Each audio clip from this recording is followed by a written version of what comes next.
नमस्कार। आज का यह video lecture director general of higher education Haryana के द्वारा अंडर ग्रेजुएट क्लासेस के लिए ई कंटेंट डेवलप करने के प्रयासों की श्रृंखला में प्रस्तुत किया जा रहा है। आज के इस लेक्चर का हमारा विषय है अंतर्राष्ट्रीय कानून। इस पूरे लेक्चर के दौरान हम डिस्कस करने वाले हैं अंतर्राष्ट्रीय कानून का अर्थ क्या होता है, उसकी प्रकृति कैसी है, अंतर्राष्ट्रीय कानून के विभिन्न सिद्धांत कौन से हैं, अंतर्राष्ट्रीय कानून का विकास किन स्रोतों से हुआ है, अंतर्राष्ट्रीय कानून को मानने के प्रमुख आधार क्या हैं और अंतर्राष्ट्रीय कानून के संबंध में विभिन्न दृष्टिकोणों की क्या व्याख्या है, क्या मतभेद हैं। अंतर्राष्ट्रीय स्तर पर राज्य ही सर्वोच्च सत्ता है। राज्य की संप्रभुता संपन्न सत्ता के से ऊंची या से ऊपर कोई भी अन्य सत्ता विद्यमान नहीं है। अतः अंतर्राष्ट्रीय समाज पाश्चात्य राजनीतिक चिंतक होब्स के द्वारा वर्णित की गई प्राकृतिक व्यवस्था के समान है, जिसमें प्रत्येक का प्रत्येक के विरुद्ध संघर्ष की स्थिति बनी रहती है। अर्थात यथार्थवादियों ने इसी के आधार पर अंतर्राष्ट्रीय संबंधों को शक्ति के लिए निरंतर संघर्ष के रूप में चित्रित किया है। अंतर्राष्ट्रीय समाज एक ऐसा क्षेत्र है जिसमें राज्य युद्ध रूपी संगठित हिंसा के लिए निरंतर तैयारी करते रहते हैं, उसमें संलग्नित रहते हैं या फिर इस हिंसा से उभरने का निरंतर प्रयास करते हैं। इस प्रकार से युद्ध अंतर्राष्ट्रीय जीवन की एक प्रमुख विशेषता है जिसे टाला नहीं जा सकता है। राज्यों के द्वारा इस अराजकतापूर्ण स्थिति से उभरने के लिए एक अंतर्राष्ट्रीय व्यवस्था का निर्माण करने का प्रयास किया जाता है और इसी प्रयास के रूप में कुछ अंतर्राष्ट्रीय संगठन और अंतर्राष्ट्रीय संस्थानों का निर्माण किया गया है। अंतर्राष्ट्रीय संगठन और अंतर्राष्ट्रीय संस्थान दोनों ही एक दूसरे से भिन्न है। अंतर्राष्ट्रीय संस्थान कुछ ऐसे संगठित मानकों, मूल्यों, प्रथाओं और सिद्धांतों का संग्रह होते हैं जो कि अंतर्राष्ट्रीय स्तर पर राज्यों के व्यवहार को नियमित, नियंत्रित और निर्देशित करता है, जिनका अपना कोई भी एक संरचनात्मक ढांचा नहीं होता, जैसे ओटावा कन्वेंशन जिसके द्वारा लैंड माइन्स पर बैन लगाया गया था। इसके विपरीत जो अंतर्राष्ट्रीय संगठन होते हैं उनका एक प्रॉपर संरचनात्मक ढांचा होता है, इनका अपना हेड ऑफिस होता है, लेटर हेड होता है, ठीक है, जैसे कि अंतर्राष्ट्रीय संयुक्त राष्ट्र संगठन। और इन दोनों ही के विषय में एक महत्वपूर्ण तथ्य ये है कि कोई भी अंतर्राष्ट्रीय संस्थान तो अंतर्राष्ट्रीय संगठन के बिना अस्तित्व में रह सकता है, परंतु अंतर्राष्ट्रीय संगठन बिना किसी अंतर्राष्ट्रीय संस्थान के जीवित नहीं रह सकता। जैसे कि यूनाइटेड जो नेशन है, संयुक्त राष्ट्र संगठन जो है, उसमें भी अगर उसके चार्टर को, जो कि कुछ मूल्यों, सिद्धांतों और मानकों का ही संग्रह है, पर राज्यों के द्वारा सिग्नेचर ना किए गए होते तो आज इस संगठन का अस्तित्व में रहना बहुत मुश्किल हो जाता, क्योंकि अंतर्राष्ट्रीय संस्थान ही किसी भी संगठन की गतिविधियों को प्रोत्साहित करने के लक्ष्य और नियमों और शक्तियों का निर्धारण करते हैं। अंतर्राष्ट्रीय संस्थान से ही अंतर्राष्ट्रीय कानून जो है वो अंतर्राष्ट्रीय संस्थान के अंतर्गत ही आता है। और इस प्रकार से वर्तमान में अंतर्राष्ट्रीय समाज में राज्यों के द्वारा 3 स्तरीय संस्थानों का निर्माण किया गया। सबसे पहला है कॉन्स्टिट्यूशनल इंस्टीट्यूशन, संवैधानिक संस्थान।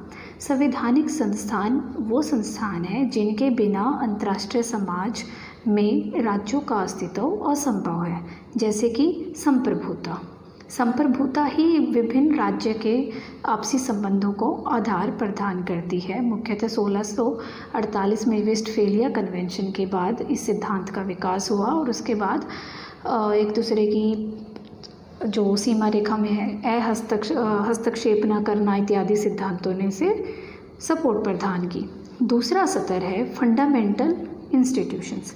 फंडामेंटल इंस्टीट्यूशंस मुख्यतः जो संवैधानिक संस्थान हैं उनकी नींव होते हैं, जिनके बिना कॉन्स्टिट्यूशनल इंस्टीट्यूशंस का अस्तित्व में होना बेकार होता है। जैसे इंटरनेशनल लॉ, अंतर्राष्ट्रीय कानून जो एक ऐसे मुख्यतः आधार और कुछ ऐसे नियमों और प्रथाओं का समूह होते हैं जिनके द्वारा राज्य अपनी परस्पर सहयोग और सह अस्तित्व से संबंधित समस्याओं का समाधान करते हैं। और इन्हीं फंडामेंटल संस्थानों के द्वारा ही, जैसे कि अंतर्राष्ट्रीय कानून है, इनके द्वारा ही राज्य और अन्य अंतर्राष्ट्रीय अभिकर्ता अपने समान हितों तथा अपने परस्पर विरोधी हितों को प्राप्त करने का और उनमें सामंजस्य प्राप्त करने का भी प्रयास करते हैं।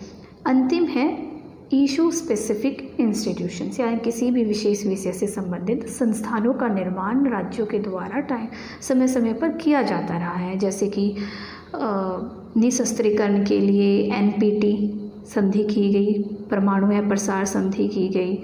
दूसरा, मानव अधिकारों के संबंध में international convention civil and political rights किया गया। ठीक है, तो ये स्पेसिफिक होते हैं, ये भी अंतर्राष्ट्रीय कानून का ही एक हिस्सा होते हैं। इस प्रकार से मुख्यतः अंतर्राष्ट्रीय कानून के संबंध में हमारा जो अध्ययन का विषय रहेगा वो है फंडामेंटल इंस्टीट्यूशन, जिसमें इंटरनेशनल लॉ आता है। अंतर्राष्ट्रीय कानून का अर्थ क्या है? बेसिकली अंतर्राष्ट्रीय कानून का अभिप्राय उस कानून से है जो अंतर्राष्ट्रीय स्तर पर राज्यों तथा अन्य अंतर्राष्ट्रीय अभिकर्ताओं को शासित करता है। बेसिकली वर्तमान में हम क्या देखते हैं कि जो कानून है वो किसी भी लोकतांत्रिक व्यवस्था का प्रमुख आधार है और लोकतंत्र को ही वर्तमान में एक आदर्शीकृत व्यवस्था माना जाता है।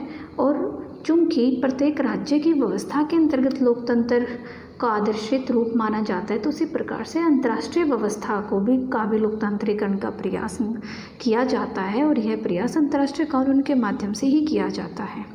अंतर्राष्ट्रीय कानून दो प्रकार के होते हैं, एक निजी कानून, दूसरा लोक कानून। निजी कानून का संबंध मुख्यतः जो गैर राज्य अभिकर्ता होते हैं, जो प्राइवेट स्फीयर में, यानी कि व्यक्तियों के संबंध में प्रत्येक राज्य का अपना प्राइवेट कानून होता है अंतर्राष्ट्रीय स्तर पर, यानी मल्टीनेशनल कंपनीज के लिए जो रूल्स बनाए जाते हैं प्रत्येक राज्यों के द्वारा अंतर्राष्ट्रीय स्तर पर, वो संबंध में। पब्लिक लॉ डील करता है विभिन्न राज्यों के आपसी संबंधों से। पब्लिक लॉ एक ही होता है, प्राइवेट लॉज बहुत सारे हैं, लेकिन जो लोक विधि है वो एक ही है। और राज्यों का संबंध मुख्यतः अंतर्राष्ट्रीय स्तर पर जो संबंधों को नियंत्रित करता है वो है पब्लिक कानून। विभिन्न विद्वानों ने परिभाषित करने का प्रयास किया है, परंतु सर्वप्रथम अंतर्राष्ट्रीय कानून की परिभाषा ओपेनहाइम ने अपनी पुस्तक इंटरनेशनल लॉ में प्रस्तुत की थी। ओपेनहाइम के अनुसार राष्ट्रों की विधि अथवा अंतर्राष्ट्रीय विधि उन रूढ़िजन्य तथा परंपरागत नियमों के समूह के नाम को कहते हैं जिन्हें सभ्य राज्य अपने पारस्परिक व्यवहारों में बंधनकारी मानते हैं। परंतु ओपेनहाइम की इस परिभाषा को अनेक विद्वानों ने अनेक आधारों पर आलोचना की है। अनेक विद्वानों ने, उनका मानना है कि अंतर्राष्ट्रीय स्तर पर केवल राज्य ही, प्रथम तो केवल राज्य ही प्रमुख अभिकर्ता नहीं है। दूसरा, इसने सिर्फ सिविलाइज्ड स्टेट शब्द का प्रयोग किया, यानी कि सिर्फ यूरोपियन राज्य है, जबकि आज वर्तमान में अंतर्राष्ट्रीय संबंधों का विस्तार हो चुका है। यूरोपियन राज्यों के अलावा अन्य राज्य भी इसमें सम्मिलित हैं। तीसरा, अंतर्राष्ट्रीय विधि न केवल प्रथा और संधि नियमों का समूह है, वरन सभ्य राष्ट्रों द्वारा स्वीकृत विधि के सामान्य सिद्धांत भी इसके अंतर्गत सम्मिलित हैं।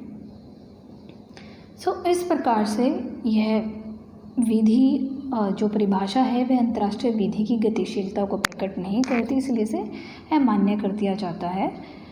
एक समग्र परिभाषा अंतर्राष्ट्रीय संबंधों की स्टार्क ने प्रदान की है।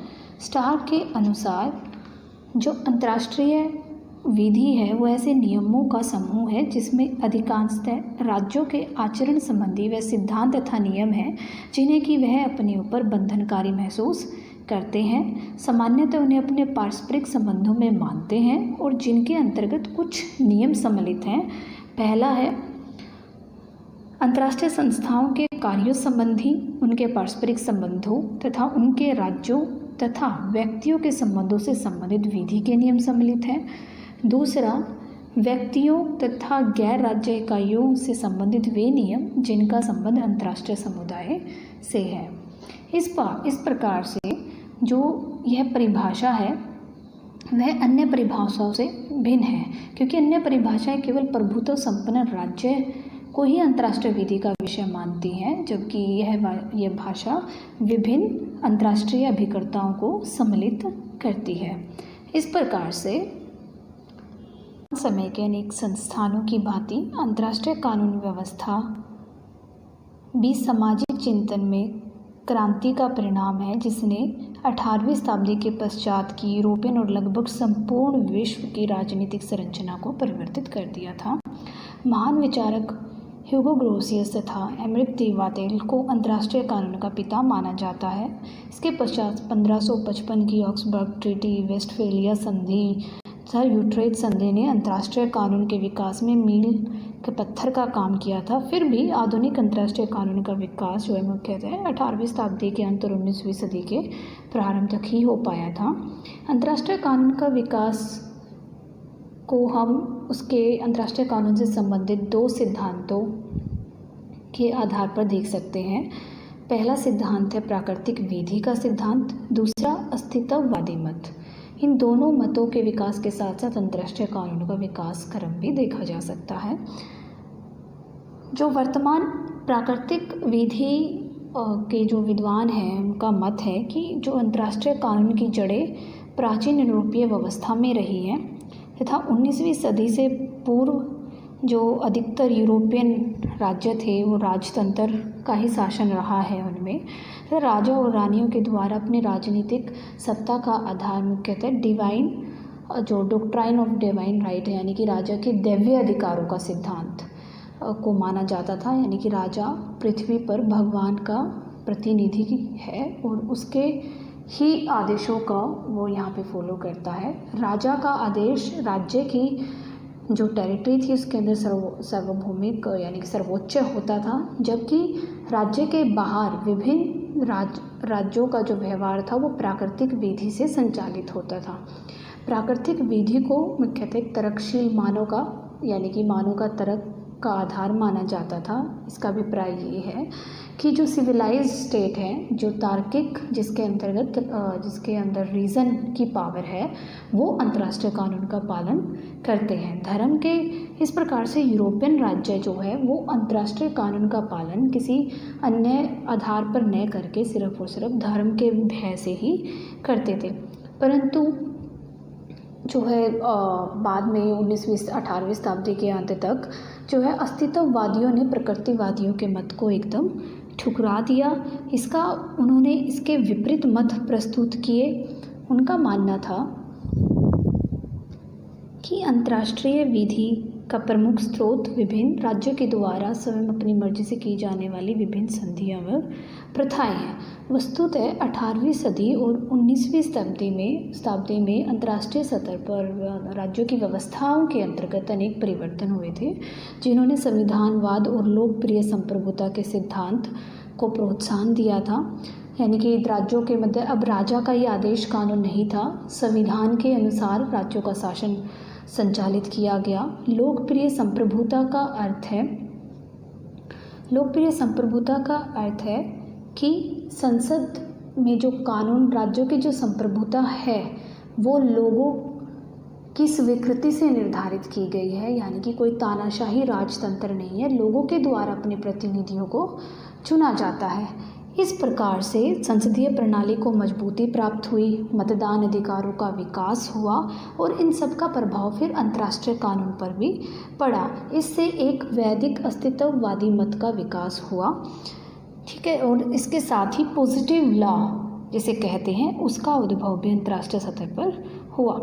वस्तुतः यह राज्यों के व्यवहार के मध्य स्पष्ट रूप से प्रकट होना आरंभ भी हो गया था। अंतर्राष्ट्रीय कानून को अब संप्रभु राज्यों के मध्य संधि के परिणाम के रूप में देखा जाने लगा, न कि ईश्वर के आदेश के रूप में। राज्यों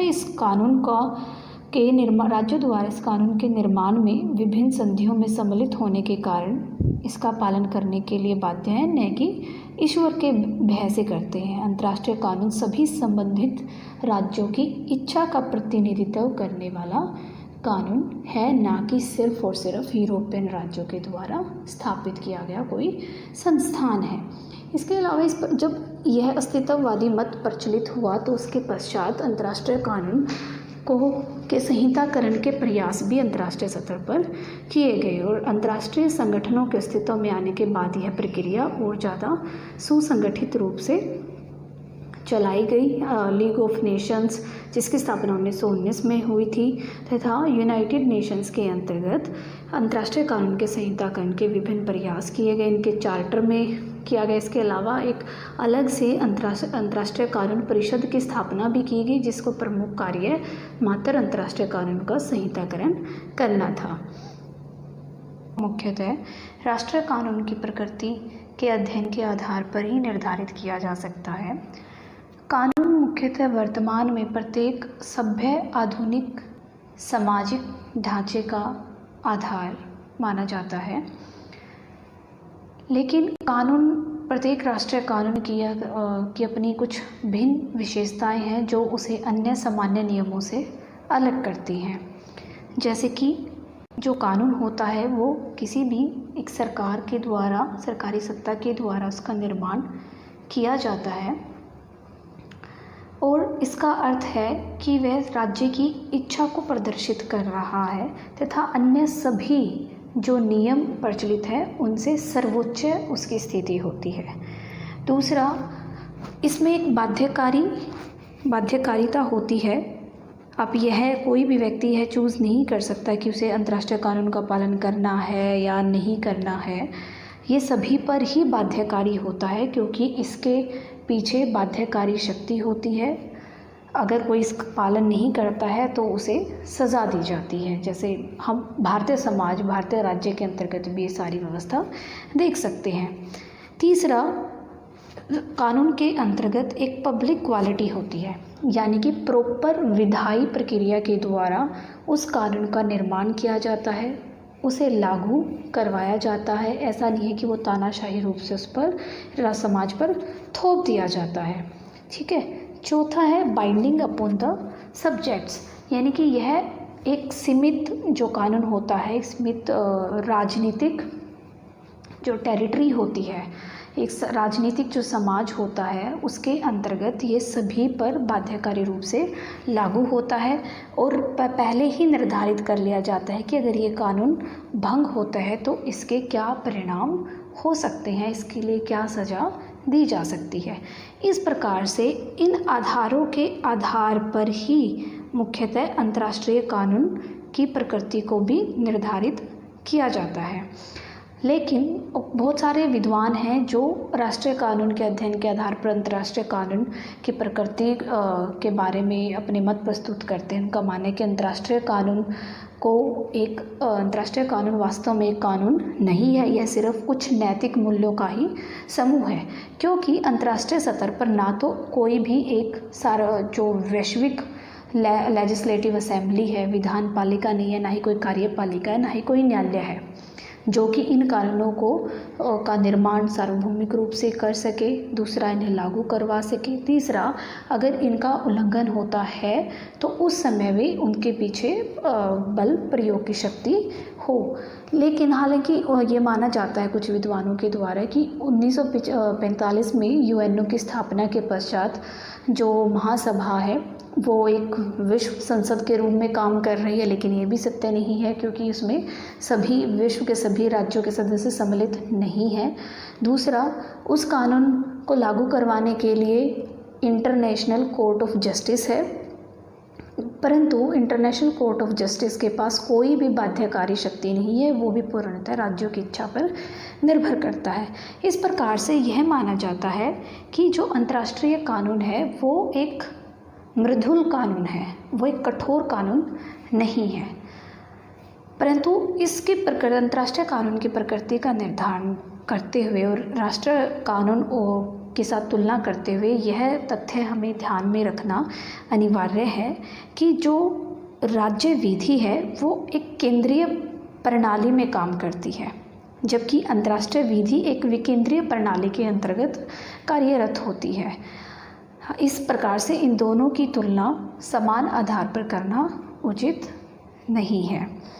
राज्य विधि और राज्य अंतर्राष्ट्रीय विधि उतनी ही सबल एवं प्रभावशाली है अपने क्षेत्र के अंतर्गत जितनी कि उस प्रणाली व उन परिस्थितियों में वह हो सकती है जिसमें वह कार्यरत है। अंतर्राष्ट्रीय विधि के अंतर्गत आज आणविक शस्त्र, पर्यावरण जैसे अनेक महत्वपूर्ण विषय आते हैं जिन पर पूर्ण मनुष्य जाति का अस्तित्व निर्भर करता है। व्यक्तियों के मानवीय एवं मौलिक स्वतंत्रताओं के विकास ने भी अंतर्राष्ट्रीय विधि के महत्व और प्रभाव में वृद्धि कर दी है। तो अब ये सर्वमान्य तथ्य हो चुका है कि अंतर्राष्ट्रीय विधि एक विधि है, वह कमज़ोर है, कठोर है, ये सभी अब ज़्यादा महत्वपूर्ण प्रश्न अब नहीं रहे हैं।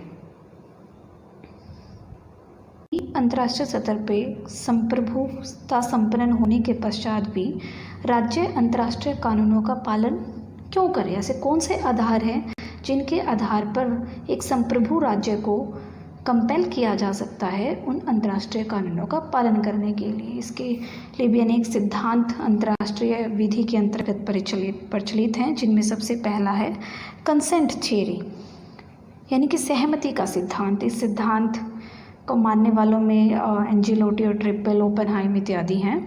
इस मत को मानने वालों का कथन है कि राज्य अंतर्राष्ट्रीय विधि के नियमों को इसलिए मानते हैं क्योंकि उन्होंने उसके नियमों को मानने की सहमति प्रदान कर रखी है। अस्तित्ववादी भी इसी मत को मान्यता प्रदान करते हैं।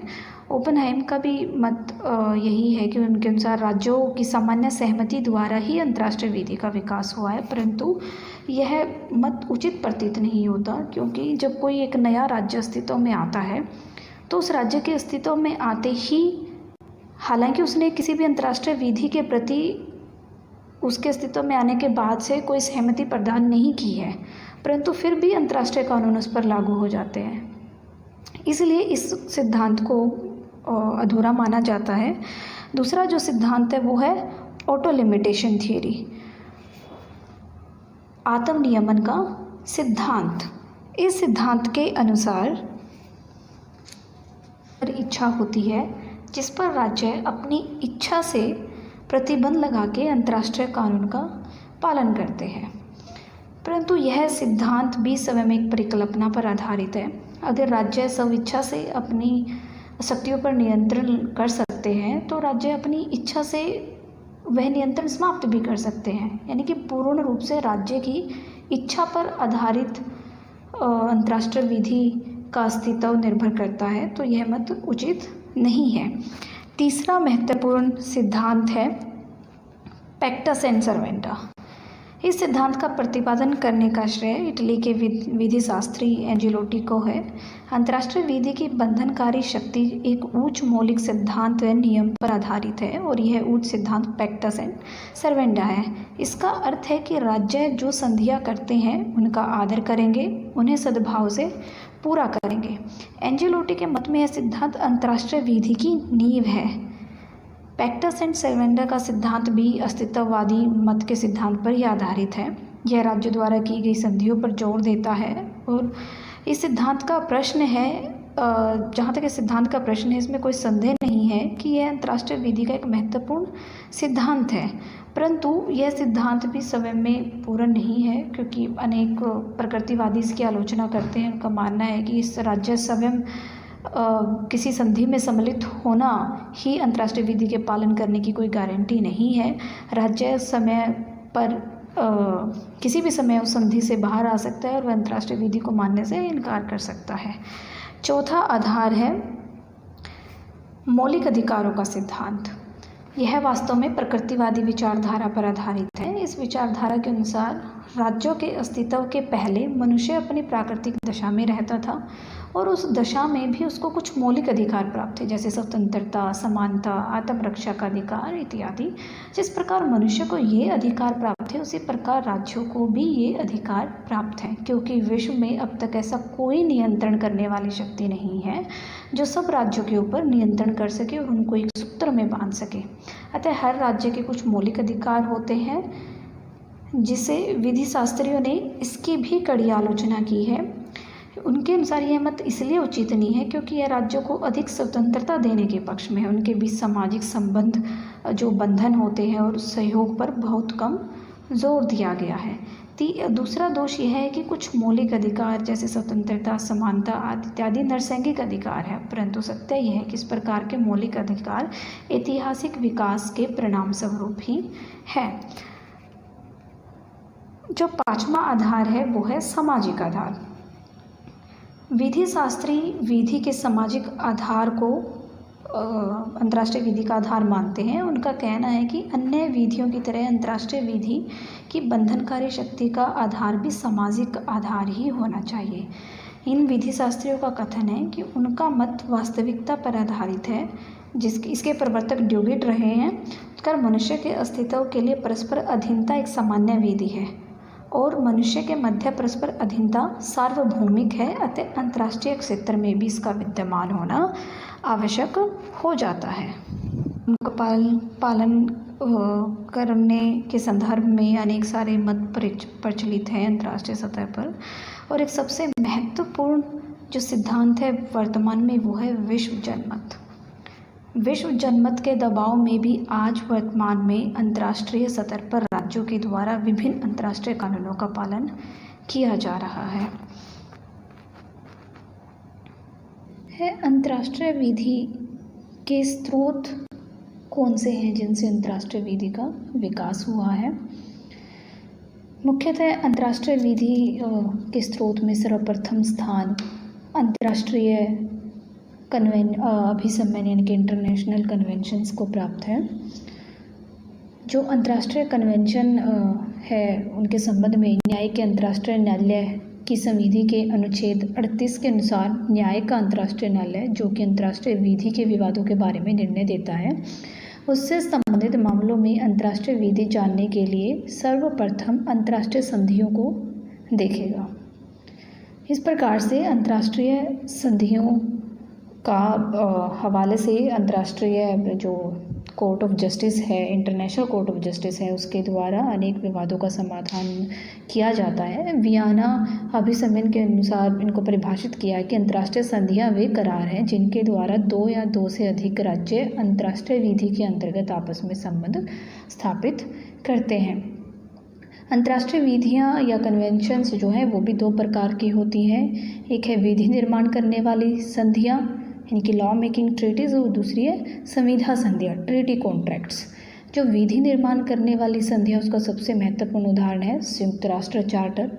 दूसरा जो ट्रीटी कॉन्ट्रैक्ट्स होते हैं वो जैसे कि राज्य के मध्य वाणिज्य दूतों के संबंध में राज्यों के मध्य द्विपक्षीय संधियां अंतर्राष्ट्रीय विधि में परिणत हो गई हैं तथा बाद में जिन पे 1963 में एक अभिसम्मेलन का रूप भी ग्रहण कर लिया था। जो अभी ट्रीटी कॉन्ट्रैक्ट्स होते हैं वो दो या दो से अधिक राष्ट्रों के बीच में होते हैं।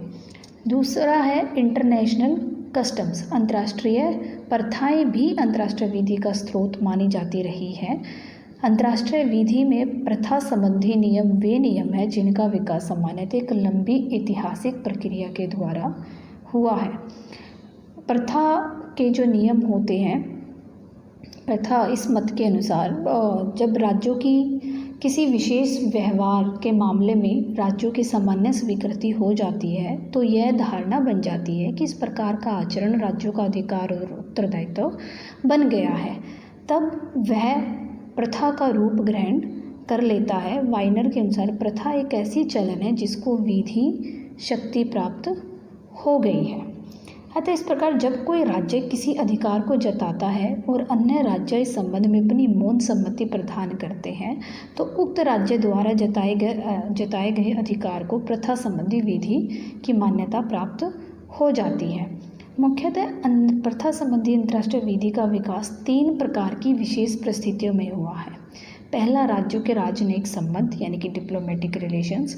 दूसरा, अंतर्राष्ट्रीय संस्थाओं के अंगों के व्यवहार तथा अभ्यास। तीसरा, राज्य विधि, राज्यों के न्यायालयों के निर्णय तथा राज्यों के सैनिक और प्रशासनिक कार्य। अनेक ऐसे मामले हुए हैं अंतर्राष्ट्रीय स्तर पर जिनमें प्रथा संबंधी नियमों का हवाला दिया गया, जैसे जो पॉकेट हबाना सबसे फेमस मामला है, उसमें भी प्रथा संबंधी नियमों को लागू किया गया था। इसके बाद है,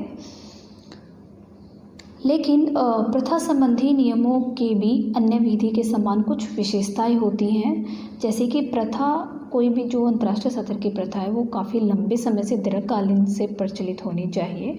तीसरा, वह तर्कसंगत हो, ऐसी होनी चाहिए जिसका निरंतर पालन होता रहा, उसमें एकरूपता होनी चाहिए, प्रथा सुनिश्चित होनी चाहिए, इसके विषय में कोई अनिश्चितता या अस्पष्टता है तो वह बंधनकारी शक्ति खो देगी, इसलिए स्पष्ट होना ज़रूरी है।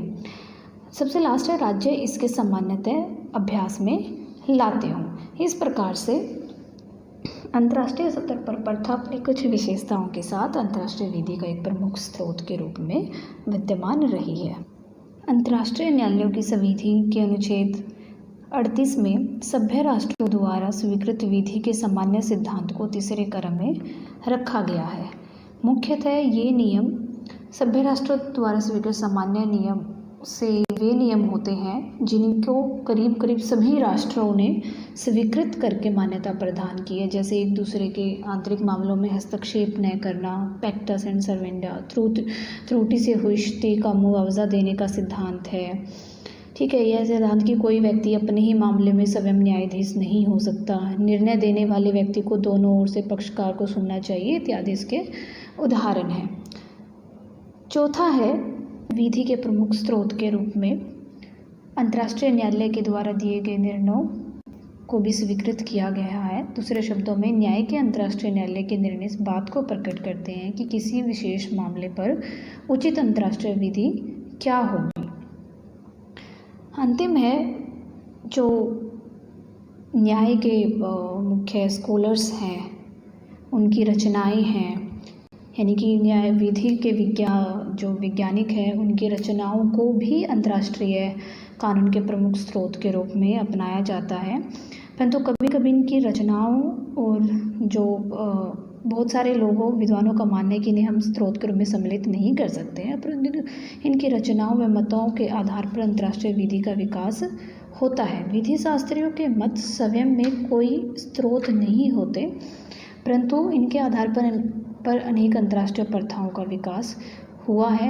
इनफैक्ट अंतर्राष्ट्रीय न्यायालय की संविधि के अनुच्छेद 38 के अनुसार उच्च योग्यता प्राप्त विधि शास्त्रियों के मतों तथा रचनाओं को भी अंतर्राष्ट्रीय विधि के नियमों को निर्धारित करने के लिए गौण साधन माना गया है, यानी कि चाहे कम महत्वपूर्ण साधन माना गया परंतु इन्हें एक स्रोत के रूप में स्वीकृत किया गया है।